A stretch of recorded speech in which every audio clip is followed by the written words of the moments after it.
কেবলমাত্র মুসলমান হওয়ার জন্য কলকাতায় বাড়ি ঘর ভাড়া পাচ্ছে না। কুরবানির এই যে রাজনীতিটা শুভেন্দু অধিকারীর বিজেপি করতে চেয়েছিল, মুসলমানরা কিন্তু সেই ফাঁদে পা দেয়নি। তারা বলেছে যে আমরা কুরবানি, যদি কুরবানি করতে না দাও আমরা কুরবানি করব না, এবং তাতে পুরো জিনিসটা ব্যাকফায়ার করেছে। কারণ মাঝখান থেকে হিন্দু যারা ব্যবসায়ী, যারা এর ওপরে অনেক লগ্নি করে ঈদের সময় যাতে তারা কিছু টাকা পয়সা রোজগার করতে পারে তার জন্য তারা প্রস্তুত হয়েছিল, তাদের ব্যবসাটা একদম মার খেয়ে গেছে এবং তারা একেবারে মাথায় হাত দিয়ে বসে পড়েছে যে এখন তাহলে তারা কি করবে। এই যে উগ্র হিন্দুত্ববাদীরা একদিকে আর উগ্র ইসলামীরা আরেকদিকে এই বাঙালিকে ধর্মের লাইনে চিরকালের মতন ভাগ করে দিতে চাইছে এবং অনেকটা সফলও হয়েছে দুর্ভাগ্যবশত। আমি তার বিরুদ্ধে কাজ করে যাচ্ছি। এখন যেহেতু আমি একজন জন্মসূত্রে একজন হিন্দু, ফলে আমি হিন্দুদেরকে সচেতন করে যাওয়ার কাজটা করে যাচ্ছি। কারণ হিন্দুত্ববাদ, আরএসএস, বিজেপির সাম্প্রদায়িক হিন্দু ধর্ম বা ধর্মের রাজনীতি আর আমাদের হিন্দু ধর্ম, রামকৃষ্ণ পরমহংসদেব আর ভগবান শ্রীচৈতন্যের যে হিন্দু ধর্ম, সে দুটোর মধ্যে আকাশ পাতাল তফাৎ। আমি এই আরএসএস বিজেপির হিন্দুত্ববাদকে, সাভারকার গোলওয়ালকারের হিন্দুত্ববাদকে হিন্দু ধর্ম বলে মনেই করি না। এটা হিন্দু ধর্মের একটা বিকৃতি এবং হিন্দু ধর্মের অপমান।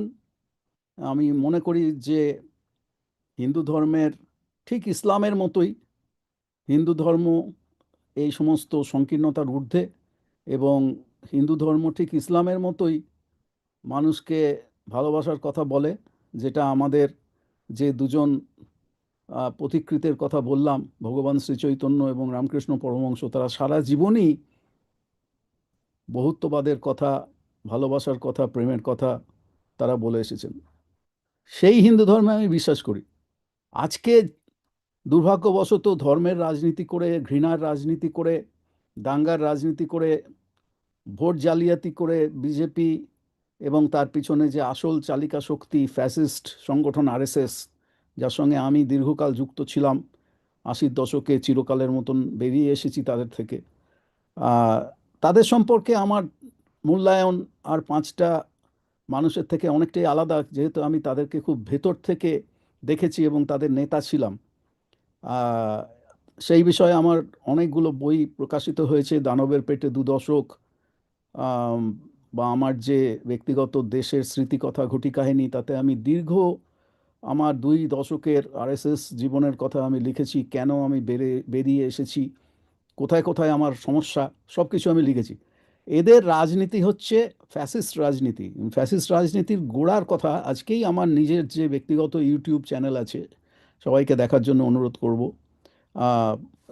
ডক্টর পার্থ ব্যানার্জি দিয়ে ইউটিউবে খুঁজলেই পাওয়া যায়। আজকেই কিছুক্ষণ আগে আমি ফ্যাসিস্ট রাজনীতি সম্পর্কে আলোচনা করেছি এবং তাতে আমি বলেছি যে ঠিক যেমন হিটলার, মুসোলিনি 30-এর দশকে জার্মানিতে এবং ইটালিতে তারা যেমন একটা শত্রু শ্রেণী চিহ্নিত করেছিল, যে এরা হচ্ছে আমাদের দেশের সমস্ত দুর্দশার জন্যে, আমাদের সমস্ত সমস্যার জন্য এরা হচ্ছে দায়ী, ইহুদিদেরকে চিহ্নিত করেছিল।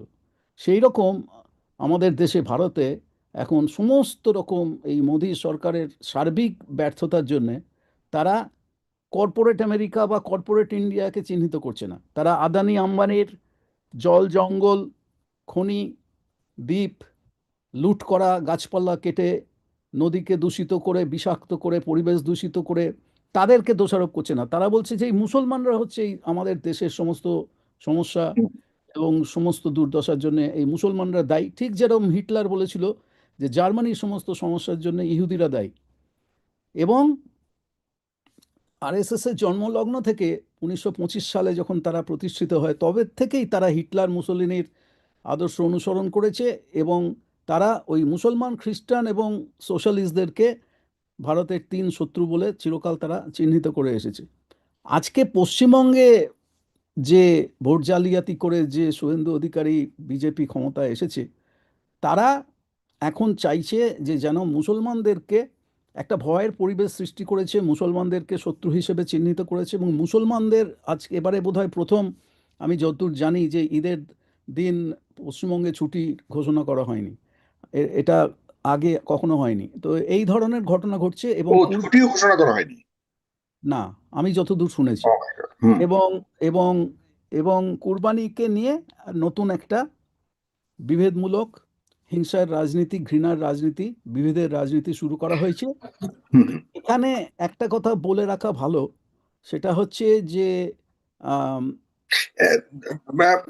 ডক্টর পার্থ ব্যানার্জি, আপনি বলছেন রাজনীতি শুরু হয়েছে, এটা কি আসলে কি রাজনীতি? তো অনেক সময় দেখা যাচ্ছে যে নিজস্ব ভোট ব্যাংকের জন্য রাজনীতি করে, রাজনীতির জন্য রাজনীতি করে, কিন্তু সামাজিক ভাবে শেষ পর্যন্ত দেখা যাচ্ছে সবাই মিলেমিশেই থাকার একটা চেষ্টা করে। আমাদের দেশে যেমন রাজনৈতিক বৈপরীত্য এবং বিরোধিতা থাকে, কিন্তু আমরা সামাজিক ভাবে একে অপরের পাশে বসবাসের মতো ধর্মীয় ভাবে আহ কোনো ধরনের ওই এক্সট্রিম পর্যায়ে যাই না যেখানে আমাদের বসবাসের পর্যন্ত অসুবিধা হতে পারে। কিন্তু আমরা যতটুকু জানছি, এটা তো রাজনীতির অনেক ঊর্ধ্বে চলে গিয়ে ধর্মীয় একটা বিস্ফোরাকে ছড়িয়ে দেওয়া হচ্ছে। সেখানে তো ধর্মীয় অন্যের ধর্মকে পর্যন্ত, ধর্মীয় অনেক বিষয়কে পালন করতে পর্যন্ত দেওয়া হচ্ছে না।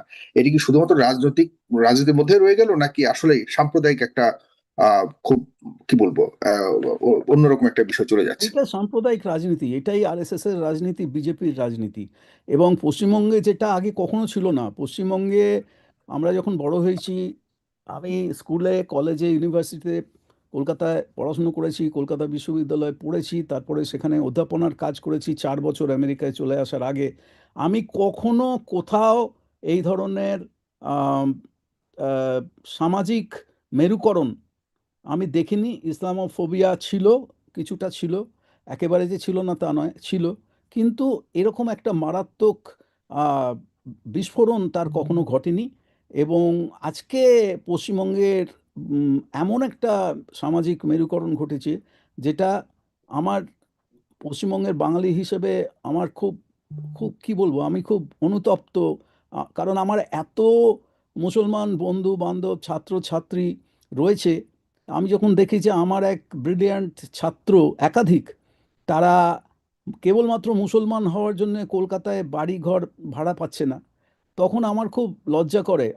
আমার মনে হয় যে আমি আমার নিজের কাজটা আমি বোধহয় ঠিক মতন করিনি, যার জন্য আজকে এই অবস্থা দাঁড়িয়েছে। কিন্তু এটা খুব সুপরিকল্পিতভাবে করা হয়েছে। হুম। এবং মুসলমানদেরকে শত্রু শ্রেণী, যেটা একটু আগে বললাম, চিহ্নিত করা হয়েছে, মুসলমানদেরকে দ্বিতীয় শ্রেণীর নাগরিক হিসেবে চিহ্নিত করা হয়েছে। এবং আহ, সেই সাম্প্রদায়িক রাজনীতির উপর ভর করে আজকে বিজেপি পশ্চিমবঙ্গে, মূলত সেই সাম্প্রদায়িক রাজনীতির উপর ভর করে বিজেপি সারা ভারতে ক্ষমতায় এসছে এবং এখন পশ্চিমবঙ্গে ক্ষমতায় এসছে। আম, যেটা সুখের কথা বা আনন্দের কথা এই অন্ধকার সময়ের মধ্যেও, সেটা হুম। হচ্ছে যে কুরবানির এই যে রাজনীতিটা শুভেন্দু অধিকারীর বিজেপি করতে চেয়েছিল, যাতে একটা নতুন একটা কোনো সাম্প্রদায়িক উত্তেজনা সৃষ্টি হয়, বা মুসলমানরা এই নির্দেশের বিরুদ্ধে রাস্তায় নেমে হিংসার রাস্তায় যায় বা দাঙ্গার পরিবেশ সৃষ্টি হয়, মুসলমানরা কিন্তু সেই ফাঁদে পা দেয়নি।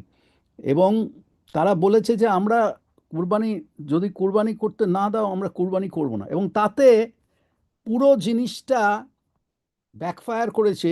কারণ সবচাইতে দুঃখের কথা হচ্ছে যে যেহেতু ফ্যাসিস্টরা গরিব মানুষের জীবনকে কোনো মূল্য আছে বলে মনেই করে না, সম্পূর্ণ মূল্যহীন বলে মনে করে। একদিকে যেমন কলকাতায়, পশ্চিমবঙ্গে হকার উচ্ছেদের নামে নির্বিচারে গরিব মানুষের দোকানপাট ধ্বংস করে দেওয়ার খেলা শুরু হয়েছে, সেরকম আরেকদিকে এই পশ্চিমবঙ্গে এই কুরবানি নিয়ে একটা বিরাট গণ্ডগোল পাকানোর চেষ্টা এরা করেছিল, কিন্তু মুসলমানরা সেই ফাঁদে পা দেয়নি। মাঝখান থেকে যে সমস্ত গরু হিন্দু, যারা আর কি বিফ ব্যবসায়ী যারা ছিল, যাদের মানে যারা মানে এর ওপরে অনেক লগ্নি করে ঈদের সময় যাতে তারা কিছু টাকা পয়সা রোজগার করতে পারে, তার জন্য তারা প্রস্তুত হয়েছিল, তাদের ব্যবসাটা একদম মার খেয়ে গেছে এবং তারা একেবারে মাথায় হাত দিয়ে বসে পড়েছে যে এখন তাহলে তারা কি করবে। মানে একটা চরম অর্থনৈতিক একটা দুর্দশা মধ্যে তাদেরকে পড়তে হয়েছে। ঠিক যেমন গরিব হকারদেরকে চরম দুর্দশার মধ্যে পড়তে হয়েছে, সেরকম এই গরু ব্যবসায়ী যারা, তাদেরকে একটা চরম আহ, অর্থনৈতিক অনিশ্চয়তার মধ্যে তাদেরকে পড়তে হয়েছে। এটাই এটাই আলটিমেটলি হয়েছে আর কি শেষ পর্যন্ত।